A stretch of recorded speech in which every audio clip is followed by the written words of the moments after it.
আপনারা দেখছেন জবর খবর, বাংলার স্পন্দন।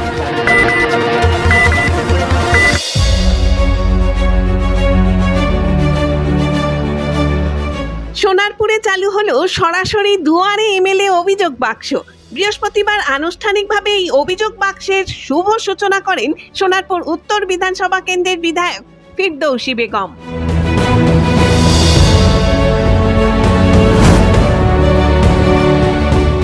তৃণমূল নেতা হোক বা কাউন্সিলর, তাদের দাদাগিরি বা দুর্নীতির অভিযোগ লিখিতভাবে জানাতে পারেন এই বাক্সে। এমনকি এলাকার উন্নয়ন নিয়ে কোনো দাবি থাকলে তাও জানাতে পারেন। এক কথায় আপনার কোনো সমস্যা থাকলে দ্বারস্থ হতে পারেন বিধায়কের।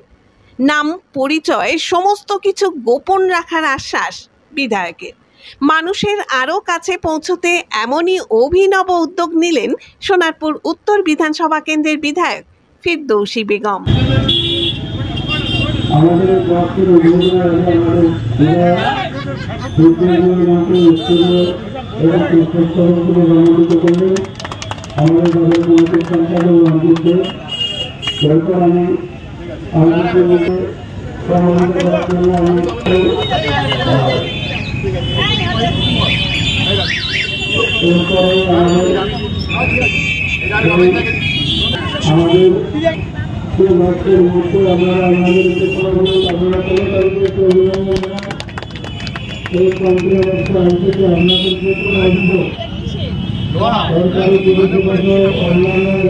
সোনারপুর উত্তর বিধানসভা কেন্দ্রের অন্তর্গত অত্যন্ত জনবহুল গড়িয়া স্টেশন এলাকায় রাখা হয়েছে এই বাক্স। এই বাক্সের চাবি ইতিমধ্যেই হস্তান্তর করা হয়েছে বিধায়ককে। তিনি নিজেই এই বাক্সের চাবি খুলবেন। যে সমস্ত অভিযোগ জমা পড়বে তা খতিয়ে দেখবেন। দলের নেতা, কর্মী, কাউন্সিলরদের বিরুদ্ধে কোনো অভিযোগ জমা পড়লে তা দলীয় নেতৃত্বকে জানানো হবে বলে জানান বিধায়ক। অভিযোগকারীর নাম ও পরিচয় গোপন রাখার আশ্বাসও দিয়েছেন তিনি। অভিযোগপত্র কিছু কিছু মানুষ ধরুন আমার কাছে অভিযোগ দিয়ে আসে, বাড়িতে এখান থেকে একটু দূরে হয়ে যায়, আর কিছু কাউন্সিলরদের কাছে যায়। এমন কিছু মানুষ আছে ব্যস্তবহুল জীবন তাদের, কিন্তু তাদের অভিযোগ আছে কিন্তু হয়তো দিতে পারছে না, যেতে পারছে না। তো এই রাস্তার কাছে যদি আমি মেইন রোডের ওপরে মানে গড়িয়া টাউন এলাকায় মানে এমন একটা জংশন এরিয়া, এই জায়গাটা প্রত্যেক মানুষ এখান থেকে ক্রস করে। তো আমি ভাবলাম যে আমাদের কাউন্সিলর আছে, সঙ্গে জয়ন্ত সেনগুপ্ত আছে, ভাবলো যে এখানে একটা যদি কমপ্লেন বক্স করা যায়। মানুষের তো এখন অনেক দুয়ারে সরকার, দুয়ারে বিভিন্ন প্রকল্প পৌঁছে যাচ্ছে, যদি তার সত্ত্বেও মানুষের যদি কিছু চাহিদা থাকে, যদি এই বক্সে দিয়ে দিতে পারে, আমরা তাদের আরো কিছু পরিষেবা যদি এক্সট্রা দিতে পারি, সেই একটা অভিনব উদ্যোগ নেওয়ার চেষ্টা করলাম যে মানুষের পরিষেবাটা আরো দ্রুত পৌঁছাতে হবে।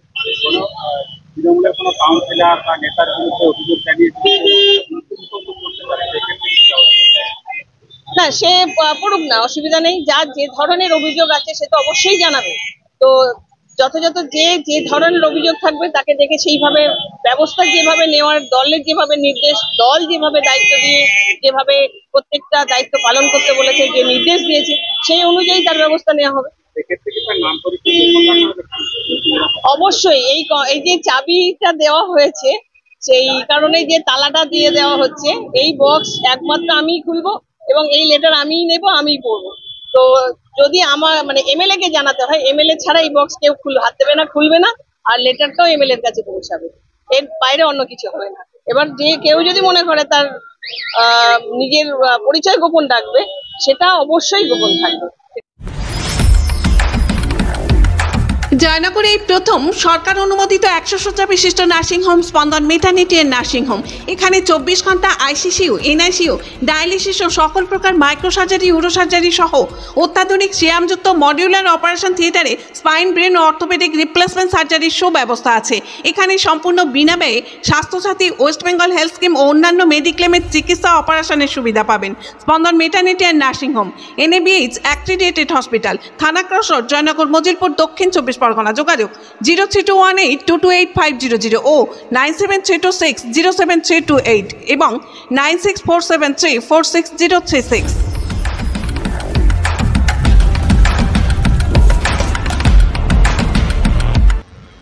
ইতিমধ্যেই এই অভিযোগ বাক্সে অভিযোগ জমা পড়তে শুরু করেছে। বিধায়কের এই ধরনের উদ্যোগে খুশি এলাকার বাসিন্দারা। এটা হওয়াতে আমার ভীষণই সুবিধা হলো, কারণ আমাদের বাড়ির সামনে যে মেন রাস্তাটা আজ 25 বছর ধরে কাঁচা অবস্থায় পড়ে রয়েছে। তো অনেকবার কাউন্সিলরকে জানিয়েছি, তাতে কোনো কাজ হয়নি। তো এটা হওয়াতে ভীষণই সুবিধা হলো। আমি সরাসরি এমএলএ ম্যাডামকে জানাতে পারলাম। আশা করবো যাতে আমার কাজটা সমাধান হয়ে যায় এবং এলাকাবাসীর যাতে সুবিধা হয়, কারণ বর্ষার সময় রাস্তাটা পুরো জল কাদায় ভর্তি থাকে। আমি হচ্ছি রাজপুর সোনারপুর পৌরসভা 4 নম্বর ওয়ার্ডের বাসিন্দা। আমার নাম হচ্ছে উত্তম কুমার মজুমদার। বিষয়টিকে কটাক্ষ করেছেন বিরোধীরা। বিজেপি নেতাও 2021 সালের বিধানসভা নির্বাচনে ফিরদৌসী বেগমের বিরুদ্ধে বিজেপি প্রার্থী হয়েছিলেন যিনি, সেই রঞ্জন বৈদ্য কটাক্ষ করে বলেন, এর আগেও তো গোটা রাজ্য জুড়ে রাজ্যের মুখ্যমন্ত্রী, তিনি মুখ্যমন্ত্রীকে বলো এরকম একটি নাম্বার, একটি বিশেষ নাম্বার দিয়ে রাজ্যের মানুষের কাছে পরামর্শ এবং অভিযোগ জমা নেবার জন্য চালু করেছিলেন হেল্পলাইন। কিন্তু তার পরবর্তীকালে আমরা দেখলাম সাংসদ অভিষেক বন্দ্যোপাধ্যায়, এক ডাকে অভিষেক, এরকম অনেক কিছু চালু করা হয়েছিল। তার পরবর্তীকালে রাজ্যের মানুষ দেখেছেন যে কিভাবে রাজ্যের কোটি কোটি টাকা দুর্নীতি হয়েছে, রাজ্যে চাকরি চুরি হয়েছে, নেতামন্ত্রীরা জেলে গেছে, আমাদের খাদ্যমন্ত্রীরা জেলে আজকে রয়েছেন, রেশন বন্টন কেলেঙ্কারি হয়েছে। সুতরাং আজকের বিধায়ক যিনি আজকে এই উদ্যোগটা নিয়ে এসেছেন, যদি সত্যি সত্যি মানুষের জন্য হয়, নিশ্চিতভাবে সাধারণ মানুষ তাকে সাধুবাদ জানাবেন। কিন্তু এটাও বুঝতে হবে, এই বিধানসভা জুড়ে পঞ্চায়েত থেকে পুরসভার বিভিন্ন ওয়ার্ড এবং গ্রাম পঞ্চায়েতগুলিতে যে পরিমাণ দুর্নীতির পাহাড় হয়ে আছে তা এই বিধানসভার মানুষ কিন্তু সাধারণ মানুষও জেনে গেছেন। বিভিন্ন জায়গায় এর আগে বিধায়কের নজরে আনা হয়েছিল যে সে যেভাবে বেআইনিভাবে পঞ্চায়েতগুলির মধ্যে গাছ কেটে বিক্রি করা হয়েছিল, যা মূলত তৃণমূল কংগ্রেসের নেতা মন্ত্রীরা যেভাবে রাজ্যের মানুষ যুক্ত, সেভাবে গ্রাম পঞ্চায়েতের তৃণমূলের নেতারা সেগুলো বিক্রি করেছে, কিন্তু বিধায়ক কোনো স্টেপ নিতে পারেননি। সাধারণ মানুষের অ্যাকাউন্টে সুপারভাইজাররা যখন 100 দিনের টাকা তাকে দিয়ে সেখান থেকে কাটমানি খেয়েছে, সেই বিষয়ে জানানো হয়েছিল, তিনি কোনো স্টেপ নিতে পারেননি। আমরা এটাও দেখেছি যে বিধায়কের নজরে আনা হয়েছিল যে সরকারের পক্ষ থেকে যে আবাস প্রকল্প, মানুষের ঘর দেওয়া হয়েছিল, তার থেকেও টাকা নেওয়া হয়েছিল, তাও কিন্তু সাধারণ মানুষ কমপ্লেন করেছিল সরাসরি, কিন্তু কোনো বিষয়ে কিন্তু কর্ণপাত করা হয়নি, কোনো বিধি ব্যবস্থা নেওয়া হয়নি। তাই এটা আমাদের মনে হয় যে এটা শুধুমাত্র আইওয়াস, মানুষের কাছ থেকে তৃণমূল কংগ্রেস সরে যাচ্ছে। তাই নতুন করে যদি আবার একটা আশা জাগানো যায়, সেই প্রচেষ্টা মাত্রই বলে আমাদের মনে হয় এটা। মেডিকো মাল্টি স্পেশালিটি ক্লিনিক ও ডায়াগনস্টিক, এখানে অত্যাধুনিক মেশিনে CT scan, CTG, 4D ultrasonography, digital X-ray সহ সমস্ত ধরনের শারীরিক পরীক্ষা করা হয়। প্রতিদিন বিশেষজ্ঞ চিকিৎসক দ্বারা পাবেন সুচিকিৎসার সুযোগ। মেডিকো মাল্টি স্পেশালিটি ক্লিনিক ও ডায়াগনস্টিক, জয়নগর থানা সংলগ্ন, রেলগেটের কাছে, স্পন্দন নার্সিং হোমের বিপরীতে।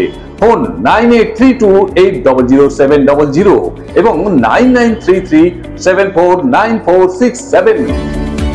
এলাকার মানুষের সুস্বাস্থ্যের কথা মাথায় রেখে কলকাতার পর জয়নগরে এই প্রথম আমরা টিএমটিও হলটার পরিষেবা চালু করলাম।